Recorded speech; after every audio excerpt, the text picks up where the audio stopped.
Welcome to the Big World Made Small podcast for the adventure traveler. I'm thrilled you're here. My name is Jason Elkins, and in addition to being your host, I'm also a former U.S. Army paratrooper, third-generation commercial hot air balloon pilot, paramotor pilot, ex-Montana fly fishing guide, advanced open water scuba diver, and a full-time nomad that's visited more than 30 countries on 6 continents. As a seasoned adventure travel expert with a passion for creating and sharing meaningful experiences, I'm on a quest to impact the lives of adventure travelers, tour operators they rely on, and the communities that host them. Every week, I bring you exclusive interviews with fascinating adventure tourism experts who have agreed to share their personal stories, favorite destinations, and some invaluable travel insights they've picked up along the way. We'll enjoy a casual conversation, create some connections, and likely share some laughs. It's my hope that by the end of each episode, this big world will feel just a bit smaller. Let's get started, shall we? Welcome back, everybody, to another episode of the Big World Made Small podcast for the adventure traveler. So happy to have each and every one of you back today, and very excited to have my guest today. We've got Will Blair. Will is the manager of the Best of the Wild. Will, welcome to the show. Happy to have you here. Oh, Jason, it's nice to be on here. You know, you reached out and you know, we have a mutual Orvis connection where we've met before. So thank you. I appreciate it. Yeah, it's great to reconnect because you're one of those guys that I'd had a little bit of dealings with at Orvis, and some of my colleagues there had more dealings with you. And right. And then you and I haven't connected, and I don't even want to say how long it's been. It's been a day or two. So it was nice. It's nice to reconnect with you. And you've got some stuff you're doing that's just super fascinating. And I know our listeners are gonna, for some of them, it'll be kind of a eye-opening moment. Like, wow, I didn't even know people did that stuff. And then others will have been following you for a while, so it'll be kind of fun. We're definitely going to get into your background because that's what this is all about. Is I want to hear your story. I want our listeners to be able to hear your story. And before we do that, I want to give them kind of a heads up on what is the Best of the Wild and kind of what is it you do. We're not going to go too far. Well, maybe we'll go far into it. We're not going to go too far at the moment. We're going to kind of announce kind of what it is, and then we're going to go back, figure out how the heck you got from where you were to where you are now, and then we'll talk about it some more. So let's see how that goes. Will, okay. What is the Best of the Wild? So the Best of the Wild is my own version of a business model. The Best of Kamchatka, and prior to that, Kamchatka expeditions, where I did what I still continue to do now, do the marketing, sales, but I'm also on the ground. So all the years, 23 summers in Kamchatka, 21 of those, really working for myself. I was on the ground guiding every day, in and out of town by helicopters, and representing the place. So then I happened to get into contact with FICO Wallace down in the Bahamas, and that has worked out really great. Ragged Island is a super wild place. And that morphed into a connection in Brazil, where I've done 11 trips since 2023, down to Brazil. Kind of have that. That's a little different, but with the Bahamas, I'm there a lot of the time. I'm going back to Kamchatka this year, and I'll be guiding again on the ground, meeting people in town. So my business model is I not what I would consider an agent, although I do much of the same things as agents. But I'm also like for all the years of running the Best of Kamchatka, which were my 3 programs I ran for almost 20 years in Kamchatka. I could honestly tell people when you get off the helicopter, you're going to be looking me in the eye at some point. During your week. We had 3 programs, and I would rotate between the 3 programs. But, you know, I'm just totally immersed into everything I do. Right. And if I'm not really immersed into it, I don't have enough interest in just selling a fishing trip. I want to have, it's not really control. I want to have the ability to make great programs, and they take time sometimes. So they take some development, and they take, not always a hard hand. You could go into Russia and use a heavy hand back in the early days, and they would write you off. And that actually hasn't changed. But Right. Well, so what I kind of hear you saying is, and you just correct me if I'm wrong, but what I hear you saying started as best of Kamchatka. You say it more like Kamchatka. yeah, How do we Kamchatka. pronounce? So It's I'm Kamchatka. gonna, yeah. Yeah. So I think the history of that is really tells the tale. Yeah, so even before Best of Kamchatka, I worked at the fly shop in Reading for 3 years, and then before that, I was partners in a company called Kamchatka Expeditions. I think we need to share with our listeners what the heck is Kamchatka, because there's people listening to this right now that have no idea yeah. what you're talking It's about. fascinating. I do. If you play Risk or a Submariner, you'll know it. Otherwise, Americans really aren't quite aware of what Kamchatka is. It's the large peninsula right above Japan that hangs off of eastern Russia. It's 1,000 miles long, has really one dirt road. 1/4 of the world's Pacific salmon spawn there every year. It gets 5 species plus a 6th species of Pacific salmon, Sema cherry salmon, we don't get in the United States. They're little guys, but it's really, the peninsula is shaped like a fish. The Kamchatka Row, which is the fish department for Kamchatka, their logo is actually the peninsula shaped as a fish. And it's true wilderness. It's really one of the most spectacularly beautiful places. So, everyone always asks me, man, I've been asked a million times, how in the world do you end up over there? We're gonna share with that. We're gonna share the answer to that on this conversation for sure. And I also want everybody to be like, why, without going into why you chose to go there, but why, what is interesting about Kamchatka from a tourist perspective? Why do people go there? You've mentioned things about fish and fishing, but I'm curious, is that the main draw, or is there other stuff going on there, or what's going on? That's a dynamite question, because in most of the world, and certainly in all of Russia, Asia, quite a bit in Europe, they know about Kamchatka. It is has 29, maybe it's more active volcanoes right now. It's deciduous forest. It's unroaded. It's spectacularly beautiful. People go there for birding. It has stellar sea eagles, one of the few places in the world where there's large breeding populations.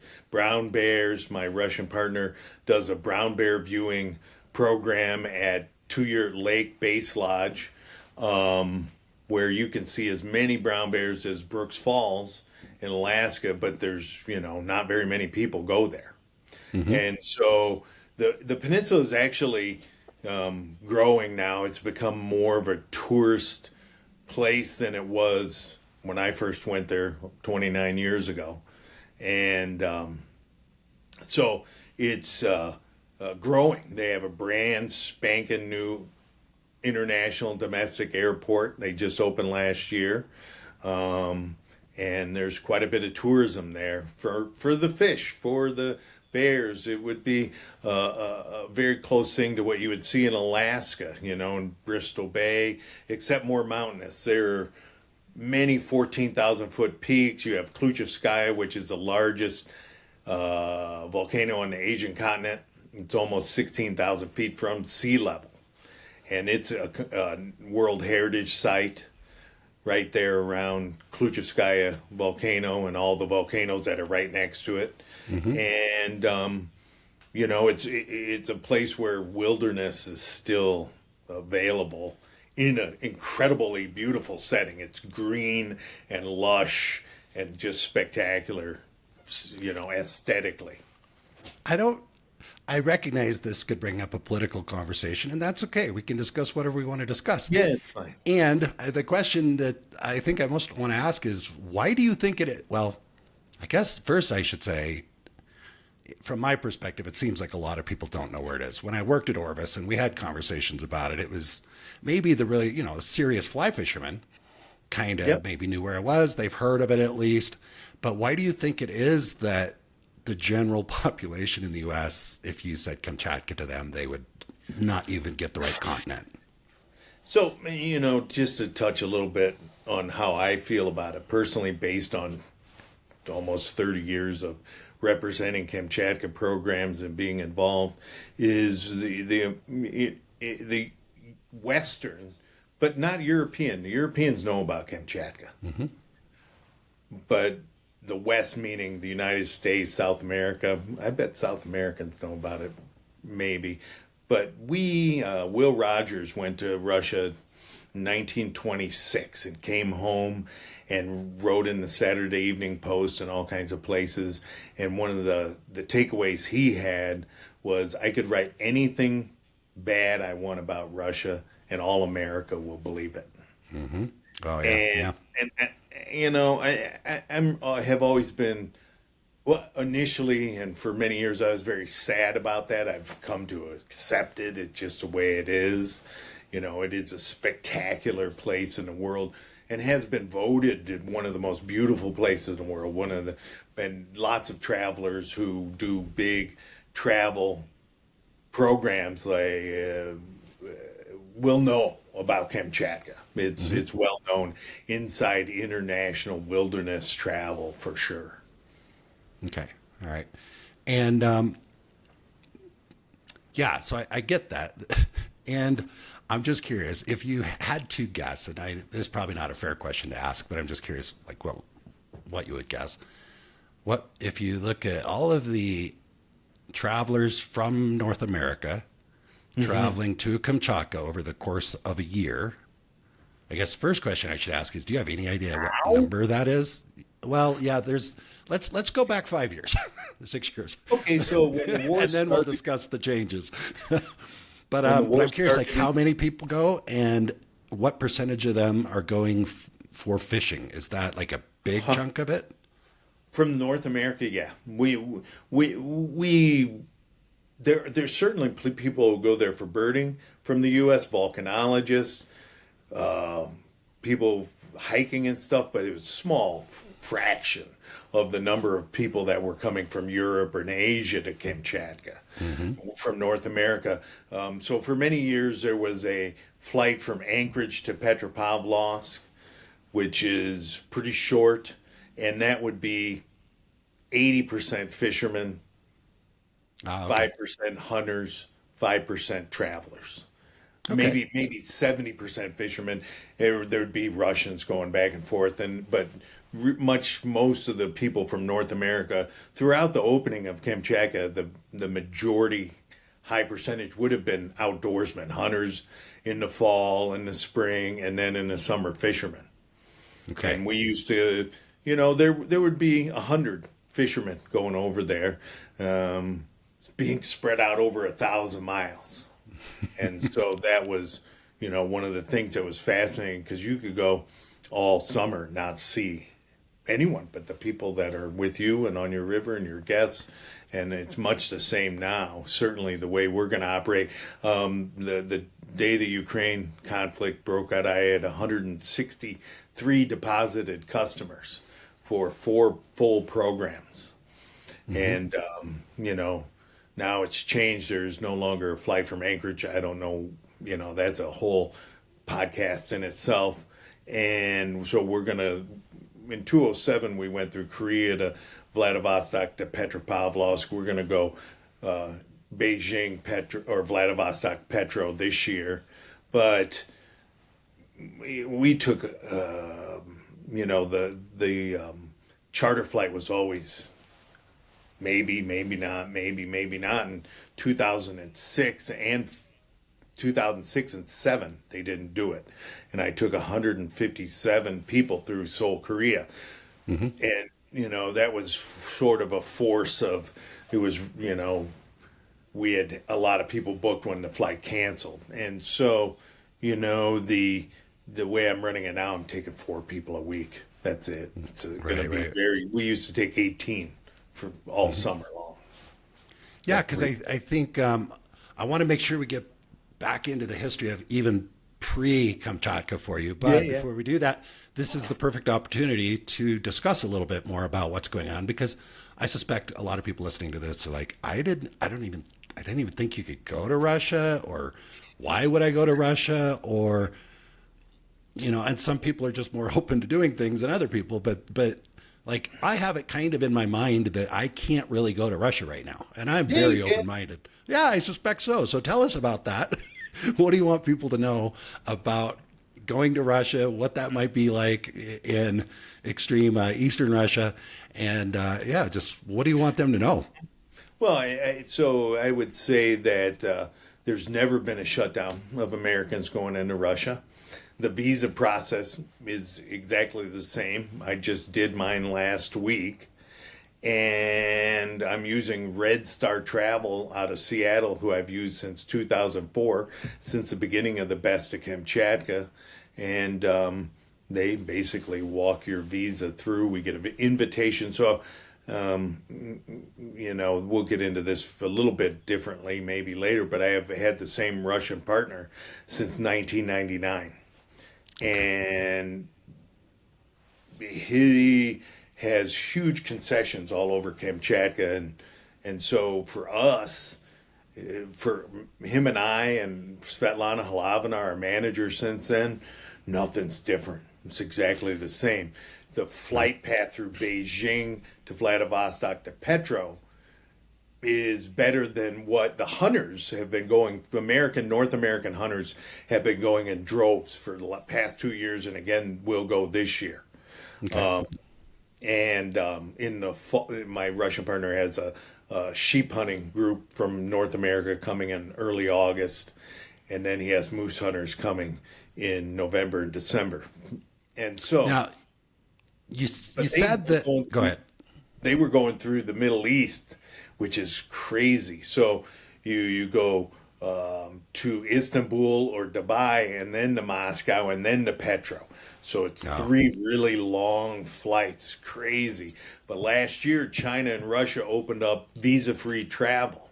And so from Beijing to Vladivostok and Beijing to Khabarovsk, there are now lots of connecting flights, because those are really, growing commercial areas that the Chinese are flooding into now with visa-free travel, and Kamchatka as well. And there's daily flights between Kamchatka and Vlad and Kamchatka and Khabarovsk, so there's lots of connections. It's actually Yeah, I was going to ask, because obviously Anchorage direct sounds pretty great, but Anchorage is not super close to most people that live in the U.S. either. Right. So what's the difference? Like, what it was going through Anchorage to what it is now going through Beijing? Are we talking it's twice as complicated, twice as long? Help me get my head around that. Probably 25% more flying time. Okay. A little bit more waiting in the Vladivostok airport for the next flight to go to Petro early in the morning. And, but overall, if you're coming from New York, it's only a few hours more.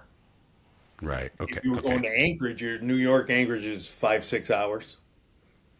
Oh, You have that longer. 4.5, 5 hours to Petro. So I guess it's probably 30% more flying time. Okay. But I heard you say, in a sense, obviously the flight routing has changed, but I kind of heard you say not really much else has changed. But I also heard you say you're only running 4 guests instead of 16. So help me understand. Is that a demand issue? Is that an issue? Yeah, total demand issue. Okay. All right. And that's created by your question about, I didn't think we could go there. I get this all the time, and it's absolutely commonplace for me to hear, I didn't think you could go to Russia. Nothing has changed. And so, except the routing. So the benefit of going this route actually is that you don't have to miss. If we had something that would cause trouble with us with the route from Anchorage to Petro and Petro to Anchorage, was when you're coming out of the wilderness camps, if you didn't make that Monday night 8:30 p.m. flight, you had to go home the long way anyway and buy a real expensive ticket. Yeah. And had the same inconvenience. So, I forget where you asked me a couple questions. I'm trying Well, it was mostly just about what took you from 16 anglers to 4 anglers. Okay, yeah. So when we had regular flights from Anchorage, I had the Ozernaya River Jet Boat Lodge, where we took 8 people a week. And we had Two Yurt River Float, which we did for 21 summers, where we took 6 people a week. And then we had the flyout, Rainbows from Above, out of Two Yurt Base Lodge, where we took 4 or 8 people a week. In 2017, 18, and 19, we had multiple weeks with 2 helicopters operating every day with 8 anglers. So, we would take anywhere from 18 to 20 to 22 people a week for many, many years. But they're all located quite far from each other. So the Ozernaya is up north, and it would take, for us to open the doors on that, it would take 3 or 4 full Mi-8 helicopter loads of equipment, motors, boats, lumber, crazy amounts of stuff. And, to turn the key on, you could only really do that if you had 10 weeks of 8 anglers, 80 people. Right. Mm-hmm. It just doesn't pencil out anyway that way. The float trip, fascinatingly enough, I always ran that from a business standpoint. It was my loss leader. It was a great fishery. Some years it was crazy great. Some years it was really good, but not crazy great. And but we did that because my competitors were doing lots of float trips, and we had a nice situation at the Two Yurt River, which comes out of Two Yurt Lake. Which means we're always clear, pretty dependable fishery. And my Russian partner built 5 sets of cabins along the river, and you'd float every night between a set of wood building cabins, which is great because there's tons of bears there. Yep. And so that also doesn't pencil out. You'd have to have, and the people who are going to travel to do a float trip are probably not going to put in the effort to go to China and then to Vlad and then to Petro at a lower price, because we'd have to float. That's that market. It just doesn't make sense to spend my energy selling that kind of trip when it does, you can emulate that in a million places in Alaska, Montana, Wyoming, all over. I get it. I get it. Especially with the mindset stuff and people's concerns about Russia's like, hey, we can just go do a float trip, in Montana or whatever, right? So, it's So for 6 summers out of Two Yurt Base Lodge, where my Russian partner has a 49-year federal lease, we ran Rainbows from Above, where we keep a helicopter and a mechanic and a pilot at the lodge, myself and 4 anglers, and this year it'll be Yegor Halavina as the Russian guide. And we fly out every day to different rivers that there's about 15 that we can access, 7 on the west coast, 8 on the east coast. They're all great fly fishing, rainbow trout fisheries. They're spectacular. And so that one pencils out because that lodge is in operation in the spring for spring bear hunting, in the summer in July for spring bear viewing, and we're going to use it in August and early September for flying out every day. And that's what we did for 6 summers. And, we would take about 9 groups a summer, most of them. And, I'm going to try and ask you the question that I think some people might be wondering as they listen to this. Sure. It's kind of pointed, but sometimes when something like world events happen and people quit going or fewer people go, that some people listen to that and say, you know what, let's just wait till things settle out. It sounds like it sounds like they've cut back on services. They're not doing this stuff. So we'll just wait until things get back to normal. Other people say, ooh, maybe this is an opportunity yeah, right. This is an opportunity to go have an experience that maybe fewer anglers, less pressure. I don't want. Yeah, yeah, exactly. Right. So it's like, wow, we're literally the only ones there, and maybe because resources have been consolidated a little bit, it might actually provide a better opportunity. I don't know. What are your thoughts? Like, what do you tell people that are trying to decide, do I wait or do I take advantage of it and go now? So, even before all this mess started, everyone was always terrified about the helicopters. And so, when you say things consolidate or retrench, immediately I bet people think, oh gosh. So Kamchatka lives and breathes on helicopters.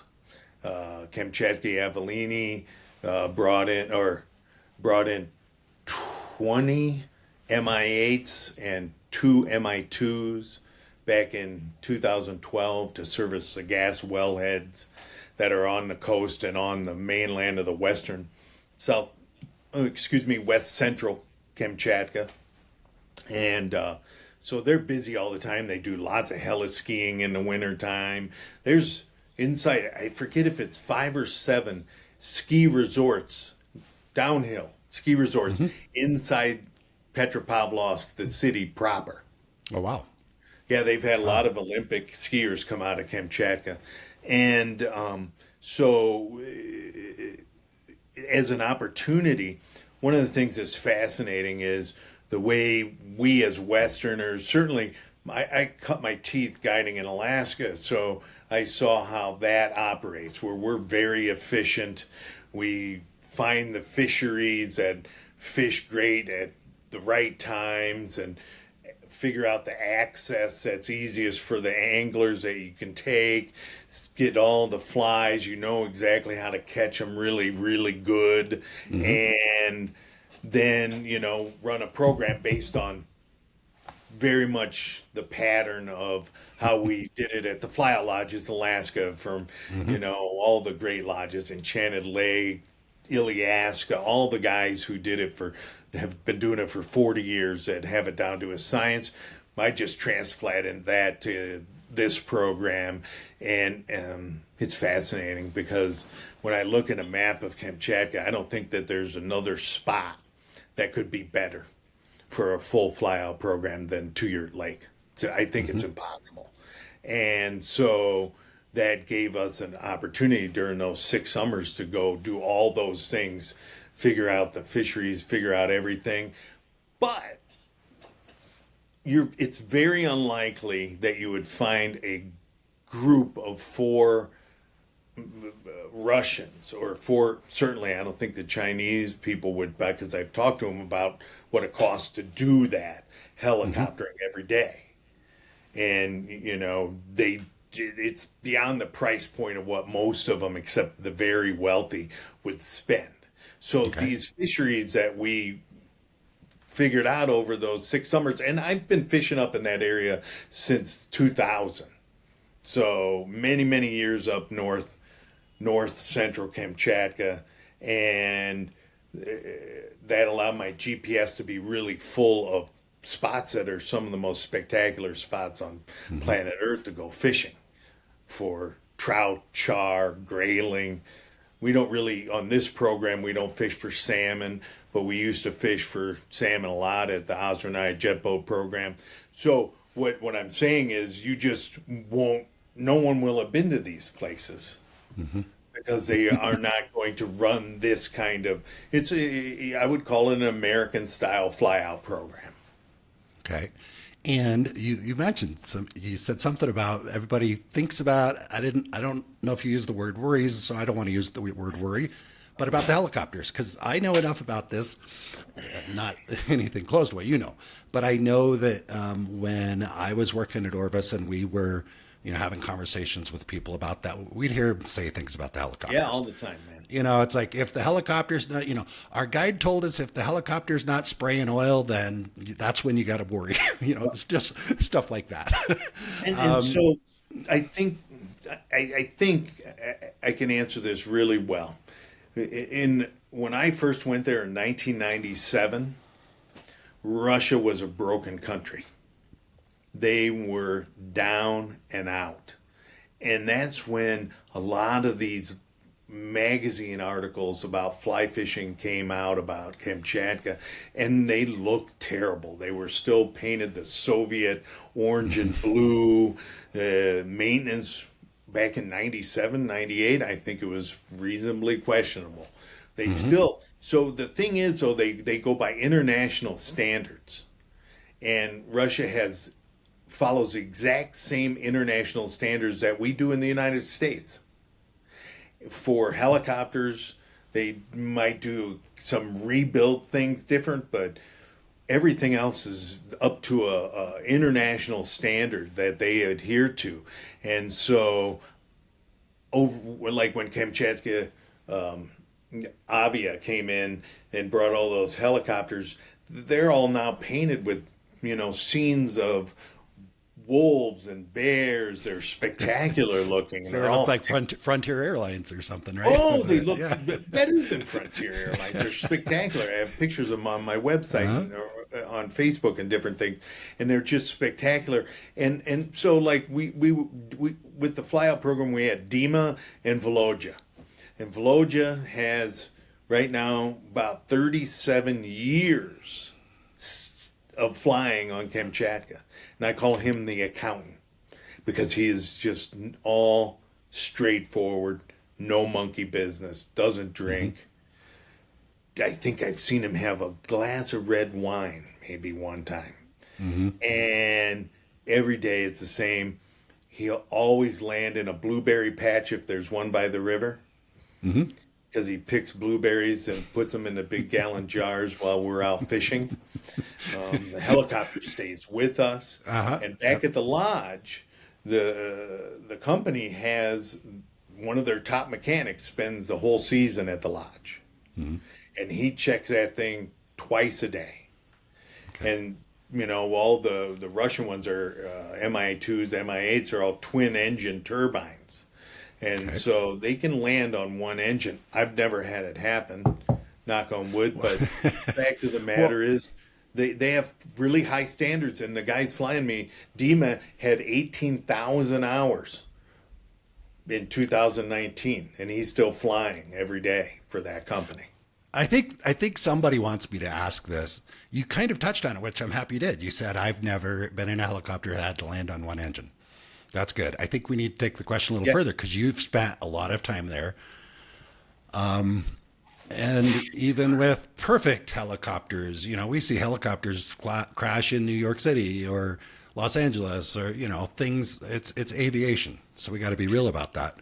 But have you totally had those experiences? Do you have stories of that? Or so I'm not asking you to share horror stories, but I just want to be real. A really sad story that is really,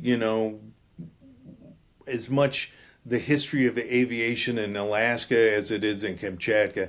On August 23rd, 2003, Dima, I'll get their names in a second. 3 helicopter pilots I had flown with the day before. Went into Petropavlovsk, and they were taking the governor of Sakhalin Island and his entire entourage back to Khuzno-Sakhalin by Mi-8 helicopter. Andrei, Bogdan, and Igor. And Andrei, the pilot, had 29 years on Kamchatka flying. Bogdan, his co-pilot, had 6. Igor had 30 years as a mechanic because those big helicopters have 2 pilots and a mechanic that's in charge of that bird. And they were flying, would have been southwest towards Sakhalin, and the governor got into the cockpit and said, I want to go look at Apollo volcano. And it's a volcano on the west coast of Kamchatka. They were flying west. I want to go look at it. And it was bad weather. I was up at Two Yurt Base Lodge. I remember it was terrible weather. And Andre, the head pilot, said, I'm not doing it. And the governor of Sakhalin Island said, you're going to do what I tell you. I'm the governor. I'm a big monkey mutt guy. And Andre said, I'm going to relinquish control to my co-pilot. And Bogdan got into 0-0 weather and crashed the helicopter, and everyone died. Wow. Yeah. Yeah. And Putin sent in a special envoy, and Heliturka was the name of that helicopter company. And we had used them a lot over the years, and they had just won the Wings of Russia the year before, which was the award for the safety standards in all of Russia. And pilot error, being pushed by somebody through weather. And that's, you know, I had a friend hit top of a mountain in Kenai 3 years after that, coming back, or excuse me, not Kenai. They were coming back from Kotzebue moose hunting, and they were going through a pass, and they in Alaska turned around. The other plane with them turned around, and they couldn't make the turn, and they had risked going, knowing the weather could be bad, and it was. And so, but that was in Alaska, right? That was in Alaska, yeah. So that's kind of, you know, I don't know if I don't want to say shit happens. I go, well, no big deal, because it is a big deal, but it's you know, I've also been around aviation a long time, and I lived in Alaska, and you know, you heard stories of things happening there. So so yeah, I appreciate, just want to kind of chat about the helicopters, because I've heard people say, you know, say things. The key is the guys are serious. It's professional. It's a big company. They do lots of other things besides working with us. We're a little chump change for them.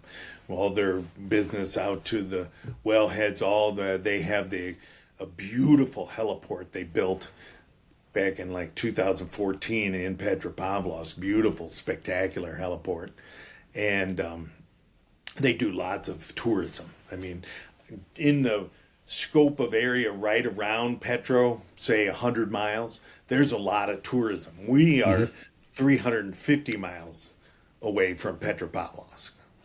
Could they use float planes there like they do in Alaska? Or what's the difference? You could. You certainly could, but it limits trout fishing. When you have the ability to land spot on, right, a spot that you know is loaded with giant trout, or you have to land 2 miles away and do an hour and a half bushwhack to it. Right. Okay. Yeah, that makes sense. You know, so you can, but it would be super limiting compared to a helicopter. Yeah, and I get that. I've spent some time in New Zealand doing the heli fishing there, and it's amazing where they can just drop you right next to the hole, and you can't even believe the fish are still there. Yeah. But yeah, all right. And I told you I'm messing with video, and I just looked at a video right before we started chatting here of guys on the levee or river. We landed, and literally the skids or the wheels are in the water, and the one guy gets out and catches a 2 foot, a 2 foot rainbow trout, right? Isn't that crazy? Underneath the rotors, basically. And so it's really, back to the opportunity. I'm super excited. I don't have nearly as many people as I was hoping I was going to get this year, but it's okay. I'm going back anyway.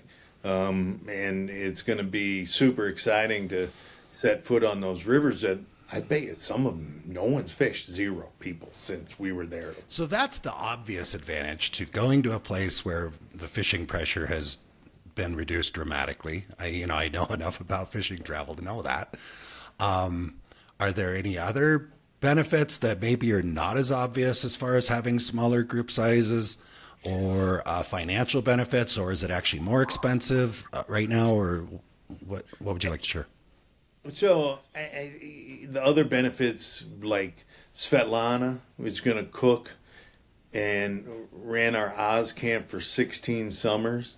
She's an English teacher. She's been to the U.S. like 27 times. Okay. And she worked exclusively with American hunters and fishermen since 1995. Okay. And so she's going to get some work again, which is great. Her son, I've known since he was 11, became my right-hand man there. Speaks perfect English, is a crazy fly fisherman. He grew up as a kid being a camp hand at our float trip for years and years and years. I remember seeing him do backflips off the outhouses and stuff. I'm like, you're crazy. He was a competitive snowboarder, you know, they're going to be super excited. It's just going to be Victor Reberkoff, my partner since '99. He's going to be super excited too, and so it's just going to be like. Perfect. Well, maybe I'm pointing out obvious, but what I hear you saying, and I can relate to this big time. If you take, because I've worked with a lot of fishing guides and I managed a fishing lodge, and sometimes they just fall into a routine. Sometimes they get burned out. Sometimes they get grumpy because they've been working for, 3 months straight, or some places, where they have year-round fishing. And they just fall into this routine. It's like, okay, just another guest, another rich guy from the States, whatever. And I'm not saying they should be like that. I'm not endorsing that. I'm not saying that most of them are like that. But, I was also working pretty damn hard at the lodge. And after, 6 or 7 months of meeting a new group of guests every Saturday, sometimes there's a little burnout. But when you take that away, like you said, they're going to be excited to see you. Yeah, you're going into a place where these people are super excited to have you there. They're enthusiastic. Yeah. They've got an opportunity to make some money, and they're probably going to go above and beyond as far as than if you hit them after 3 months of dealing with 10 clients a week for 6 months or 3 months, whatever it is. But it's fascinating because Svetlana and I have talked about how much. When you're in the throes of the really great times. I mean, she had for 16 years would have 10 weeks of 8 fishermen at her under her care every week, right? And she loved it, man. I'll put her food against any lodge in the world. Any lodge. No one's ever going to beat it. It's impossible. We got to take a moment. Maybe you're going here, but I want to make sure we cover this because I suspect that's something else people are wishing I would ask is tell us more about the food. She's a great cook, but what is Russian food? What do these guys eat when they go fishing in Kamchatka, or gals? Well, so breakfast is pretty normal. You have oatmeal, eggs, bacon, sausage. They also make blini, which is basically their version of a crepe. And there'll be a pile every single day, freshly cooked that morning, every day. And Dave Vignez, who went with us, 3 times to the flyout, a couple times to the jet boat program, swears the best crepes he's ever had are Svetlana's on Kamchatka. And he was born and raised in Paris. Oh, and knows a little about crepes. He knows something about that. He's had a few. And then lunch, we do the standard sandwich, but she makes these crazy sandwiches that are off the charts. And it's the cool thing about the helicopter program is no one has to carry the sandwiches or anything. It's in the helicopter. They come down and find us for lunch, and we spread out a big lunch. It's awesome. And at dinner, she'll have every meal will have a soup, handmade from scratch. Spectacular borscht, of course, but all kinds of other soups. And then she'll have a big family style table set out with 3 or 4 different salads, some unique things from Kazakhstan. It'll be very international. Okay. But it won't be crazy spicy and but all these sides, all these salads, and then there'll be pork chops on the grill. That'll be cool. perfect. So it's not It's just not weird, borscht, man. No, not just you're out. borscht and stewed cabbage. Oh no, there was so much food. It was one of the jokes because the dogs always get fat when the American fishermen get cooked for by Svetlana because there's always a lot left over, right? And so, yeah, she really puts out a incredibly international spread, plov, all kinds of, the favorites of the Russian people. And she also makes spaghetti once a week, right? That is like off the charts. And there's so much food, you have a hard time, pacing yourself. And dinners in Russia, they slow us down, right? They could be a couple hours long, easy. Take your time. Not, although if you're working really hard, the cool thing about Two Yurt Base Lodge, one of the really cool things is 100 meters from the guest cabin, there's a hot spring. So Nice. that's the only place where at the Oz, we used to have campfires after dinner. So sometimes they would shorten them up a little bit to have campfires. But everyone goes in the hot spring. A lot of times they'll do it before dinner. So dinners can be just a hootenanny. It's really great. And there's 4 is a small group. It's small, intimate group. Yeah. But there's enough other people around. Dennis will be there, who's a camp hand mechanic, carpenter, has that place spotless. And so, it's set in one of the most beautiful valleys. You're right up in the mountains almost. And so. It's very cool. Do you guys drink anything other than vodka? Oh, yeah. And so, just in case that's important to anybody listening. I think Russians brew some of the best beer on the planet. Kamchatka beer is made in Petropavlovsk. Again, back to knowing about Kamchatka. Worldwide, Kamchatka is famous for its pure water. And so, like Kamchatka #1 beer, which is owned by my partner's friend, it's spectacular. And we keep it in a hot spring right behind the guests. Or the hot spring, the cold spring. Yeah, what I was going to say. There's a creek that runs right behind the guest cabins. Can you sit in the hot spring and reach over into the cold spring to grab the beer? That's what would be really cool. Quite. You guys need to reroute the creek a little bit, maybe. Yeah, it'd have to go uphill. I don't think it would. So we're at this point in the conversation. We're going to definitely discuss some of the other things you do. But I think this is the point in the conversation where I say, okay, Will, you're sitting in the hot spring drinking what was it, one beer? A Kamchatka 1? Kamchatka #1, yeah. Kamchatka #1. Y'all are sitting around drinking a beer. And then the questions start that we alluded to earlier. Will, how the heck did you get into this? How the heck did you end up here with us right now? So I want to take advantage of this moment because we're talking about enjoying a beer sitting in the hot spring. Great. Tell me, let's not just go back to your first job in the fishing business. What were you doing when you were a kid? What did you want to do when you grew up, that type of thing? So I was a crazy fisherman since a young age.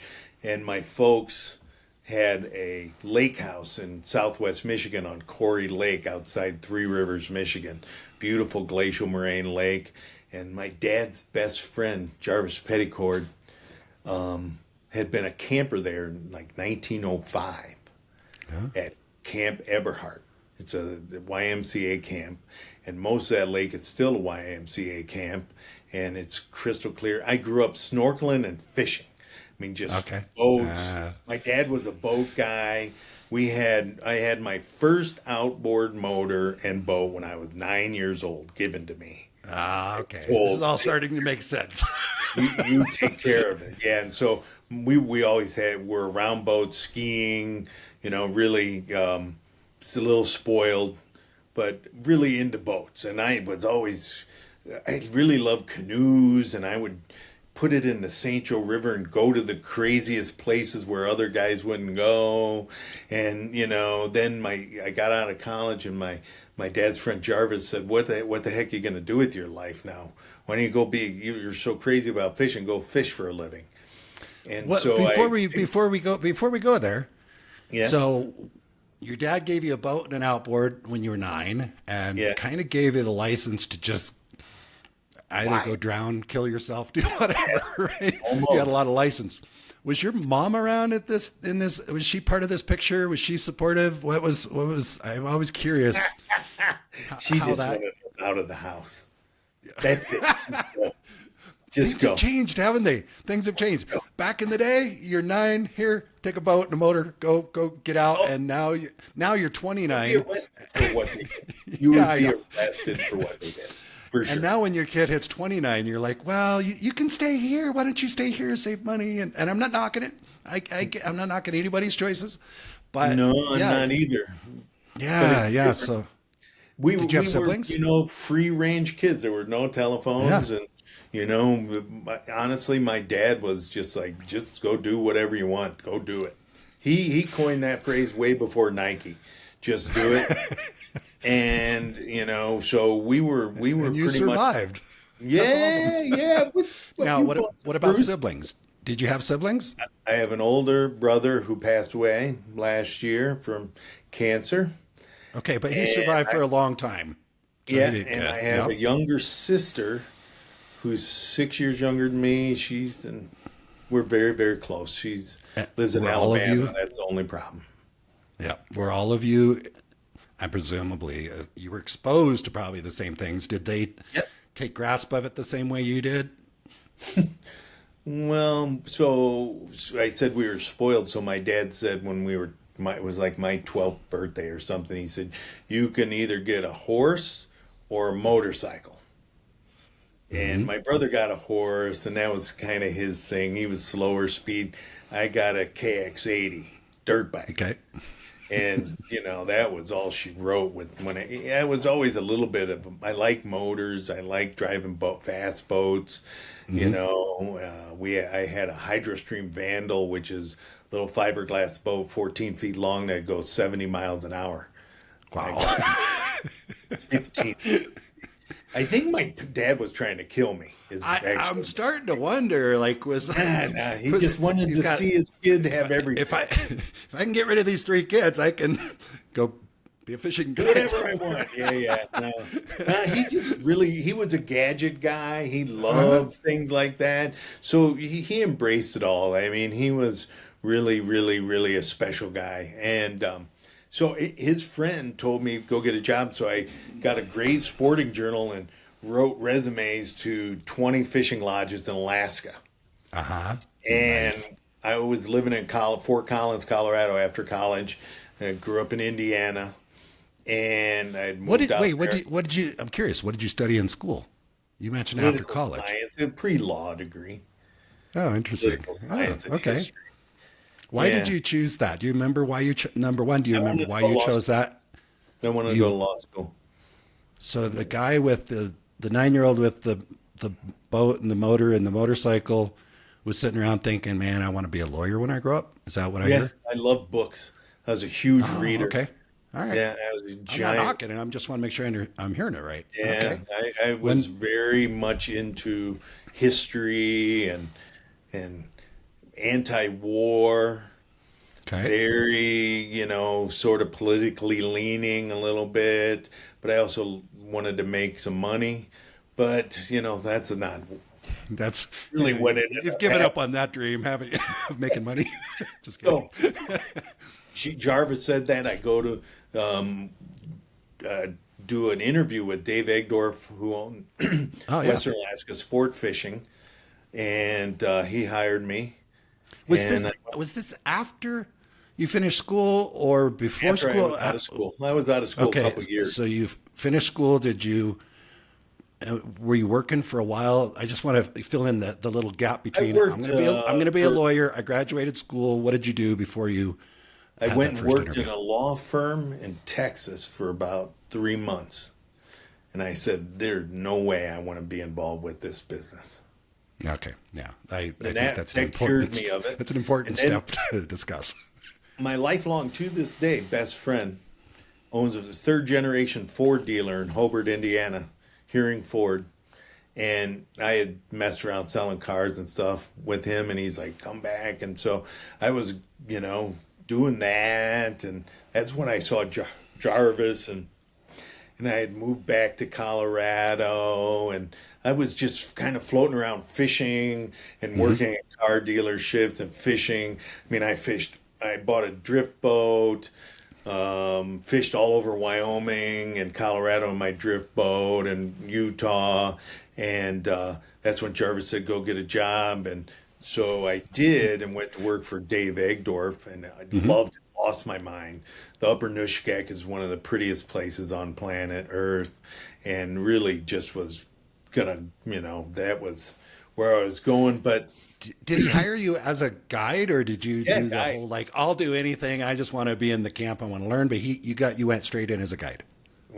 My guide training was they drove me upriver once, downriver once, and there was a big eagle's nest downriver, and that's where my first day of guiding was, my second time driving down there to start at the eagle's nest with repeat clients who'd been there a couple times. It was wild. I love it. And it was out of control. And, that's just kind of how he ran it. And he, part of the reason why Dave had trouble keeping guides, I think, off and on over the years, was because you work so stinking hard, man. I think that's as hard as you can imagine a human working, setting up those camps.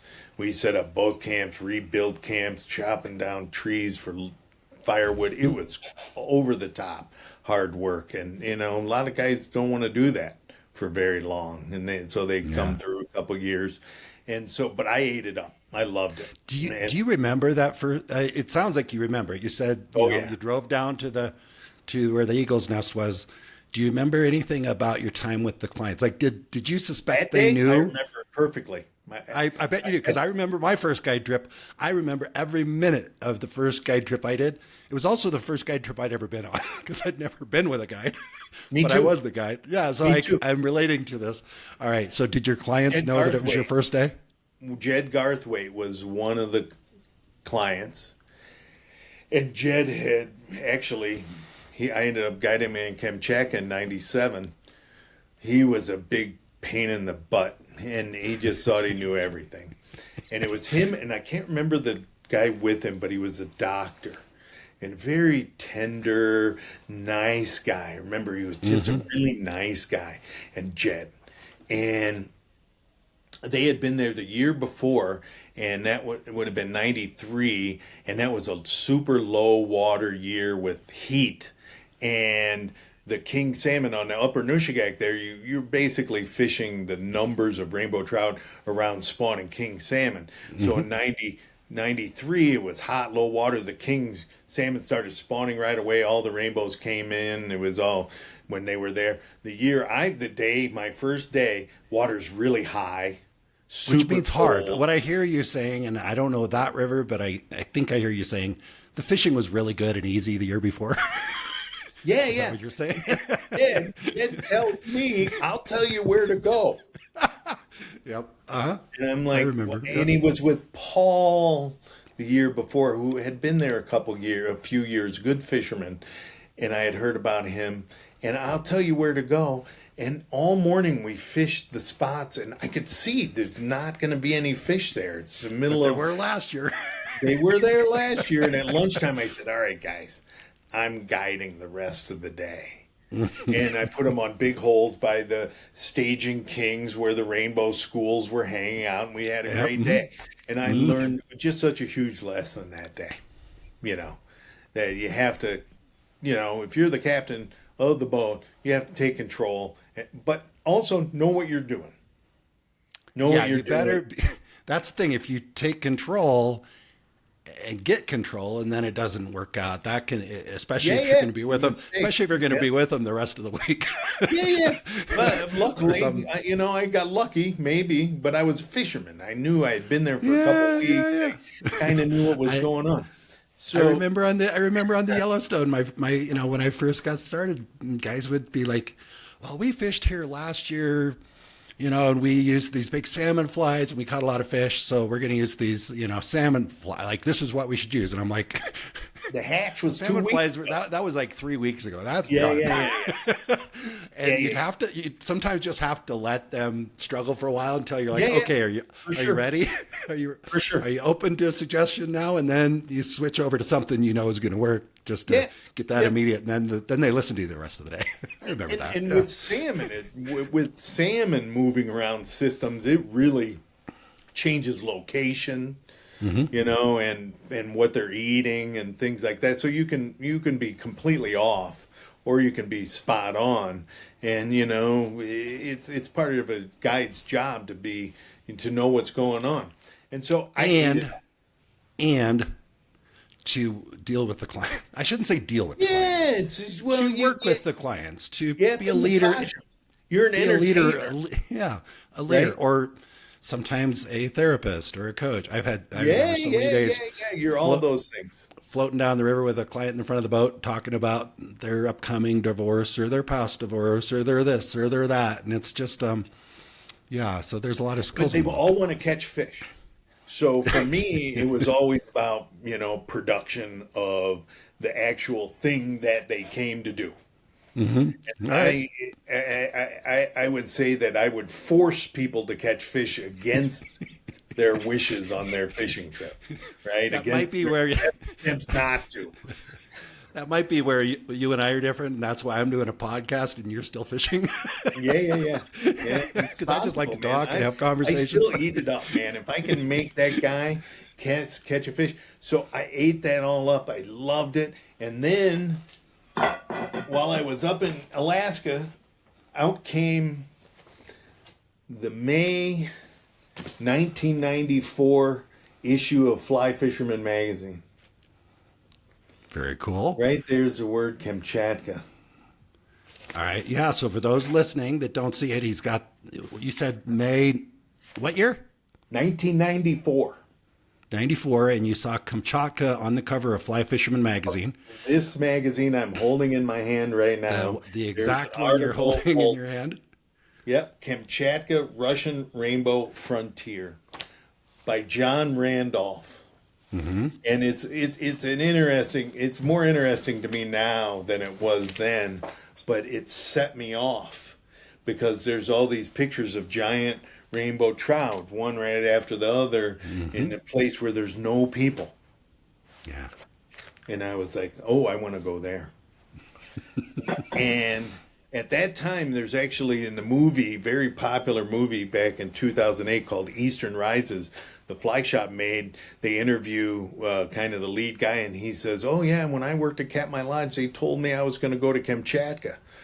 Well, I got snookered into that too. And so I switched from Dave Egdorf's place on the Nushagak to Katmai Lodge on the Alagnak River.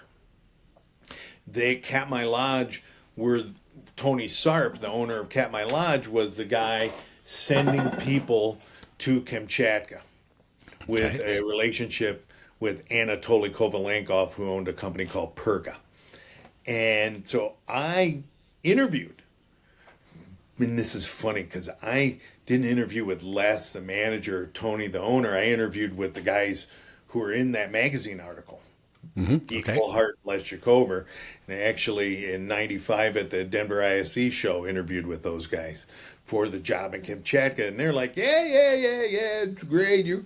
Come work in Alaska, and then we'll go over mid-season to Kamchatka, because that's when they would go over after salmon was mostly done on the Lagnak, or the trout fishing in Kamchatka was really turning on. And I went and worked there for a couple years. I found out pretty quickly that they told everyone that. Yeah. So it sounds like there was a lot of demand, a lot of guides that wanted to go to Kamchatka. Every guy. And we're being told that, well, if you come work with us for, it's like kind of like, we're going to give you a raise in a month. We're going to send you to Kamchatka in a month or whatever. And it didn't really happen. No. And so in 95, I had switched from Dave's place where I had worked every single day of the season to that place where I'm one of 33 guides at Katmai Lodge. And I was a new guy, and I got about as many weeks of guiding in as any of the new guys that were there, but nothing like what I had done the year before. And I was like, wow. And Kamchatka didn't happen because Tony canceled the season, and it was some big rigmarole. And so I wasn't going to go back, but they kept talking to me. In 2006, I went back, and I stayed at Katmai the whole time. Again, they didn't do a Kamchatka, or they did a short Kamchatka season, real short Kamchatka season. But I guided every day from June 8th to October 4th at Katmai on the Lagnac, doing lots of flyouts, doing all kinds of jet boating. Really, that's what we were doing on Dave's place with jet boats, and I love jet boats. And so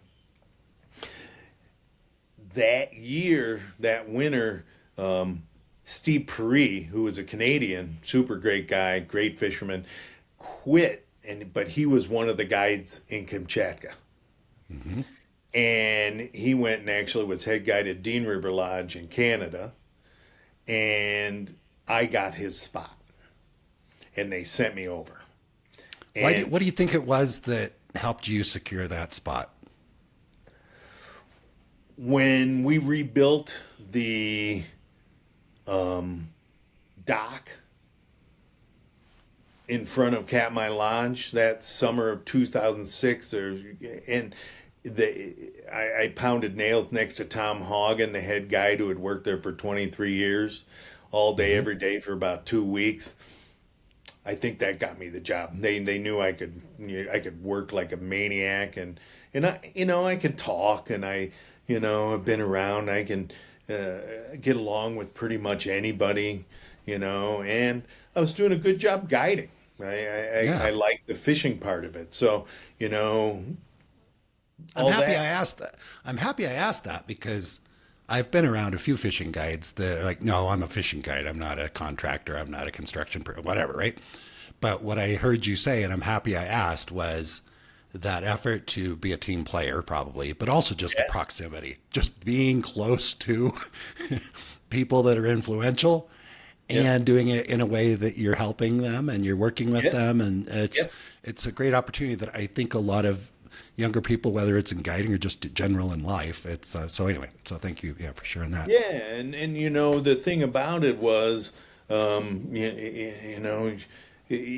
lot of guys spend more energy getting out of work than doing the work. Right? I never quite understood that. I was in the Army. I saw that every day. I was like, yeah. And like, these guys are really good at getting out of work. I kind of enjoy it and like building things and figuring things out and working on motors and doing all that stuff. And one of the things, I just didn't want to be just a fishing guide. Mm-hmm. I wanted more than that for myself.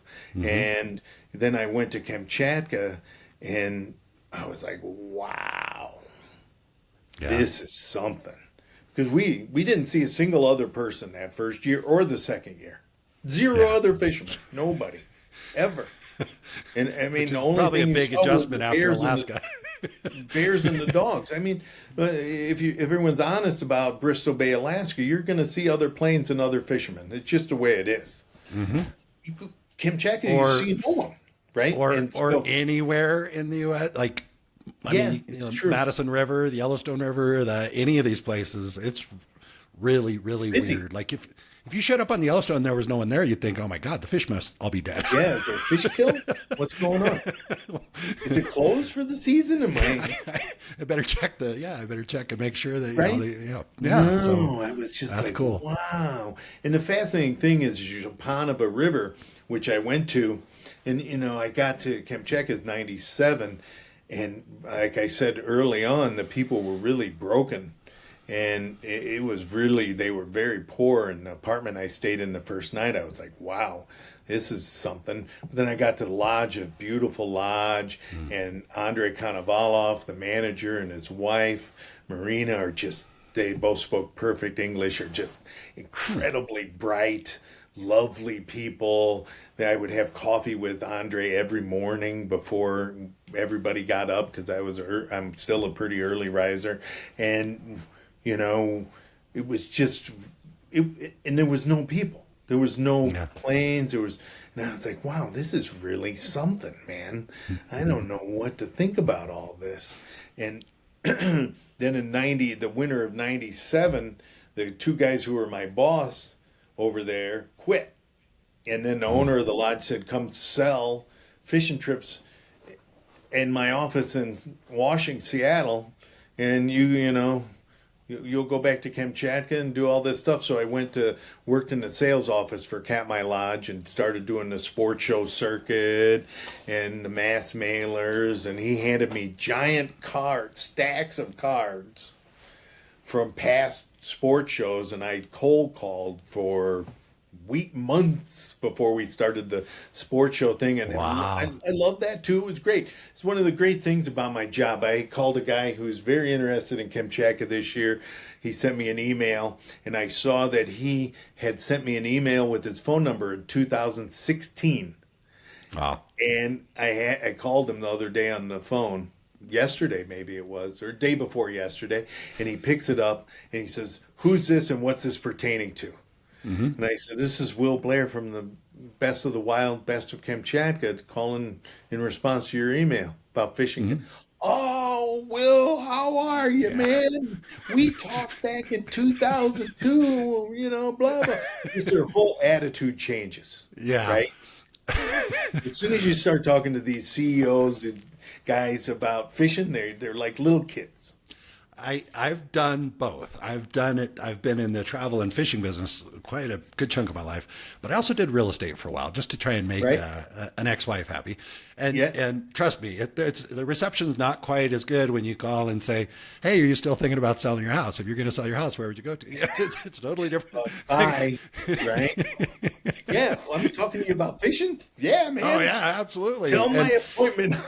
Right. And if there's a call screener, and you say, I'm reaching out to him because he'd inquired about a fishing trip. Oh yeah, you're getting through. It's awesome. It really is awesome. You're going to get through. Yeah. So yeah, that's cool. And so then and there's lots of crazy stories. And that summer of '98, I went over there again. And one of the things that's frustrating is most of Kamchatka is clear running rivers. They run clear all the time. The Zhupanova, where Katmai was, where this article in the magazine is about, and where I was guide and then head guide in '98, has a very active volcano called the Kamchatka volcano in the drainage. And when it rains, that thing gets muddy and you can't fish. Mm-hmm. And I was super frustrated, especially in '98 when we had 2 weeks back-to-back groups where we only fished a couple days, and you're sitting around the lodge. Yeah, it has huge rainbow trout in it, some of the biggest in the world. Yeah, but I knew there was a 1,000-mile long peninsula. I'm like, there's got to be. And I talked to Rene Ramirez, who had fished some of the stuff over there, was one of the really first guys to go in '92. He did float trips on some rivers. And he's like, oh, there's clear rivers. You don't ever have to worry about dirty water. So in '98, so many crazy stories. One of the things that Katmai Lodge also got involved with in Kamchatka was steelhead fishing on the west coast of Kamchatka. And they, it's one of my favorite stories.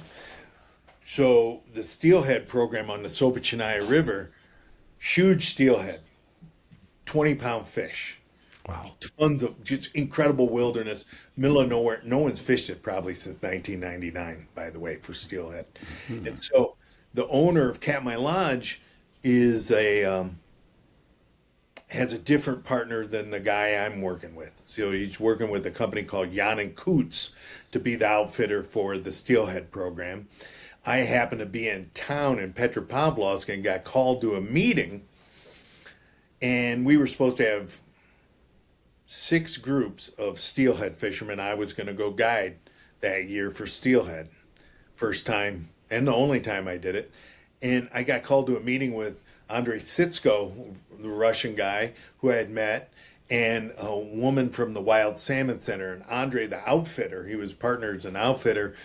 I walk into the meeting and he hands me some papers and he says, look at clause 12 of the contract. And there's the contract for my boss in the United States. And I look at the contract and I read it and it says, for every complaint voiced by a client about service, food, transportation, guiding, equipment, Jan and Kutz Limited, which is a Russian outfitter, right, will reimburse Katmai Lodge Limited $1,000 per complaint. Wow. That's what I said. I said it back down. And Andre looked at me and says, "This guy think we're idiots?" I said, he thinks everyone is an idiot. Okay, yeah. And so we end up having a couple groups come in that were supposed to be steelhead fishing, and they didn't do it. So Tony set up this thing where we went and did an exploratory float trip on a river on the West Coast and to look for steelhead. And they land us on the gravel bar. It's me, another American, Ryan Lampers, and Sasha, the one big Russian guy. And they land us on his gravel bar. And before we had our 3 rafts pumped up, the guys, they were all experienced fishermen. They had caught and landed 100 rainbows. One gravel bar. Big ones, Nice, 3, yeah. 4, 5 pounders. One every cast. That day, those guys easily hooked 600 rainbow trout. Jeez. Easily. There were 6 or 8 of them fishing. It was easily that many. Everywhere you threw the fly, you could drop it off the side of the raft.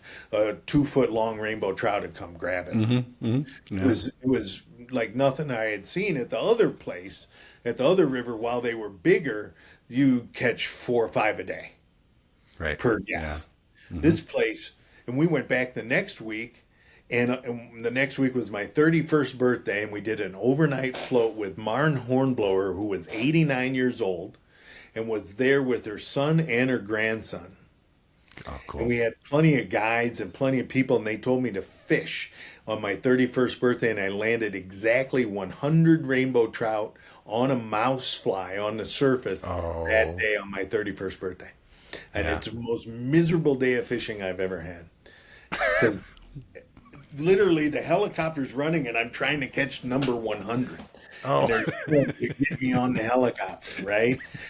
And that's 1998. And this leads me into what ended up actually happening. Tony Sarp, that same guy, my boss in the United States, God rest his soul, he's a smart guy. And he got caught ripping off the Russians for 1 guest per week all season long. Oh, okay.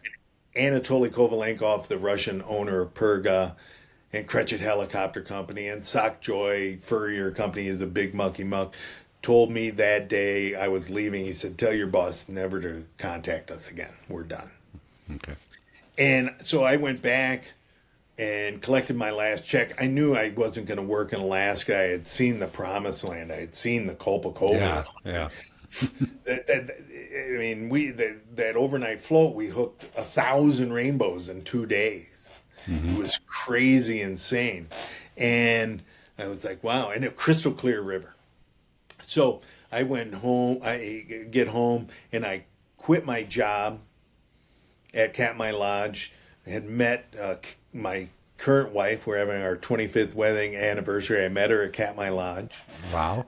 In a few weeks, and you might want to quit calling her your current wife if you want to keep her around. Yeah, another 25. That's a joke I saw on TikTok. I don't know. That was a Freudian slip. I've done that so too. Yeah. I've done that too, and now I'm divorced. So backpacked all over Peru and Bolivia for 2 months, and cool. Then I'm looking for a job. We moved to Bend, Oregon. She got a good job immediately, and I'm looking for something. And a friend that had worked over there and had been my boss in 97, said that there was a guy who was interested in running fishing trips on the Colpacova River, the river where we caught hooked 1,000 trout in 2 days. I was like, really? And he's from Glenwood Springs, Colorado. So I met him in Salt Lake, and we struck up a partnership, and he introduced me to Victor Reberkov, my current and still since then business partner, Russian business partner.